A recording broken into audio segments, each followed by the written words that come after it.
Hello friends, home cook বর্জুতে আপনাদের সবাইকে অনেক অনেক স্বাগত। আজ আমার রেসিপিতে থাকছে পুঁই বিচুলি বা পুঁই বিটুলি।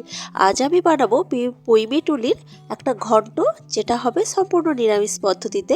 এই শীতের নানান ধরনের সবজি দিয়ে আজ আমি এই পুঁই বিটুলির ঘন্টটা বানাবো।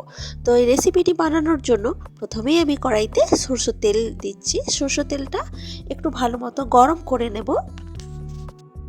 তেলটা ভালোভাবে গরম হয়ে যাওয়ার পর এই তেলের ওপর আমি ছোট ছোট করে টুকরো করে কেটে রাখা আলু দিয়ে দিচ্ছি ভেজে নেওয়ার জন্য।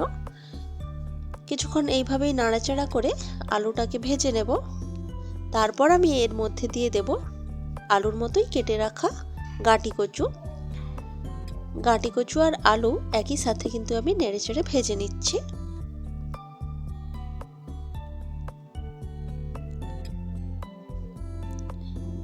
কিছুক্ষণ এইভাবে নেড়েচেড়ে ভেজে নেওয়ার পর আমি দিয়ে দিচ্ছি এর মধ্যে টুকরো করে কেটে রাখা বেগুন আর টুকরো করে কেটে রাখা সিম। আপনারা চাইলে হাতের কাছে যদি অন্য কোনো সবজি থাকে সেটাও কিন্তু এই ঘন্টের মধ্যে দিতে পারেন, খেতে কিন্তু বেশ ভালোই লাগবে। তো সবকিছুই একসাথে খুব ভালোভাবে নেড়েচেড়ে একটু ভেজে নিচ্ছি। একটু ভালোভাবে ভেজে নিলে রেসিপিটার স্বাদ অনেক ভালো হয়।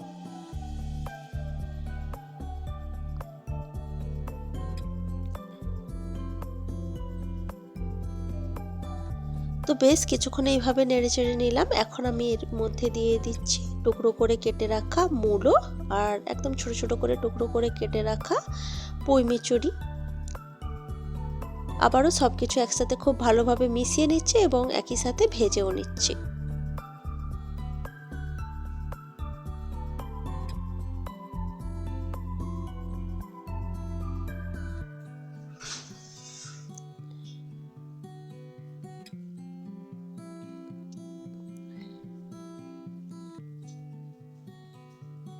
বেশ কিছুক্ষণ কিন্তু এইভাবেই ভেজে নিতে হবে। এরপর আমি এখন দিয়ে দিচ্ছি এর মধ্যে স্বাদ মতো নুন আর কিছুটা হলুদ গুঁড়ো।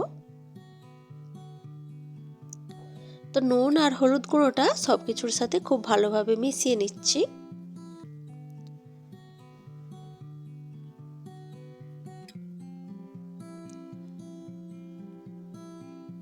এখন আমি এর মধ্যে দিয়ে দেব কিছুটা পরিমাণ জল, কেন কি সবজিগুলো সেদ্ধ করতে লাগবে। যেহেতু আমি ছোট ছোট করে টুকরো করে কেটেছি, সেদ্ধ করতে খুব বেশি টাইম লাগবে না, তো সেই জন্য জলের পরিমাণটাও বুঝে দিলাম, মানে একটু কম করে দিলাম। এখন আমি একটু ঢাকা দিয়ে রাখবো এটাকে 3 থেকে 4 মিনিটের জন্য, গ্যাসের আঁচ মিডিয়ামে রেখে। তো দেখুন 3 থেকে 4 মিনিট পর খুলে দিয়েছি। আর যেহেতু আমি গ্যাসের আঁচটা মিডিয়ামে রেখেছিলাম, জল কিন্তু শুকনো হয়ে যায়নি। আর দেখুন একটু কেটে দেখাচ্ছি আপনাদেরকে আলু মূলো এগুলো সেদ্ধ হয়েছে কিনা। তো দেখলাম সেদ্ধ হয়ে গেছে। এখন এটাকে আমি একটি অন্য পাত্রে তুলে রাখবো গ্যাসটা অফ করে। তো কড়াইটা একটু পরিষ্কার করে নেওয়ার পর আমি আবারও বসিয়ে দিয়েছি গ্যাসের আঁচে। এখন আমি তেল দিয়েছি, সরষের তেল, আর তেলের উপর দিয়েছি 3-4টের মতো শুকনো লঙ্কা আর 2টো তেজপাতা আর কিছুটা 5 ফোড়ন হিসেবে এগুলো দিয়েছি আমি। এই ফোড়নের গন্ধটা কিন্তু এই রেসিপিটার সাথে ভীষণ ভালো লাগবে। 5 ফোড়নের গন্ধটা দারুণ যায় এই রেসিপিটার সাথে। তো এই ফোড়ন থেকে খুব সুন্দর একটা গন্ধ বের হয়ে গেলে আমি এর উপর দিয়ে দিচ্ছি আগে থেকে সেদ্ধ করে নুন হলুদ দিয়ে ভেজে সেদ্ধ করে রাখা যে সবজিগুলো ছিল সেগুলো পুরোটাই দিয়ে দিলাম। এখন সব কিছু একসাথে ভালোভাবে মিশিয়ে নিচ্ছি। তো এইভাবে নাড়াচাড়া করে কিছুক্ষণ মিশিয়ে নেওয়ার পর আমি এটাকে ঢাকা দিয়ে রেখে দিয়েছি প্রায় 1.5 থেকে 2 মিনিট মতো পর্যন্ত, যাতে গন্ধটা সব কিছুর সাথে খুব ভালোভাবে মিশে যায় আর জলটাও শুকনো হয়ে যায়। তো দেখুন জলটা কিন্তু শুকনো হয়ে গেছে।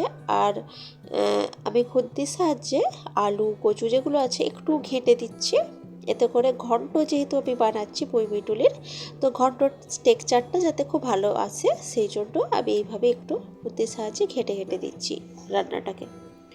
তো এইভাবে কিছুক্ষণ ঘেঁটে দেওয়ার পরেই কিন্তু এই রেসিপিটা একদম রেডি হয়ে যাবে। একদম অল্প মশলায়, সেইভাবে কোনো মশলাই কিন্তু আমি দিইনি, কিন্তু স্বাদ হয় দুর্দান্ত।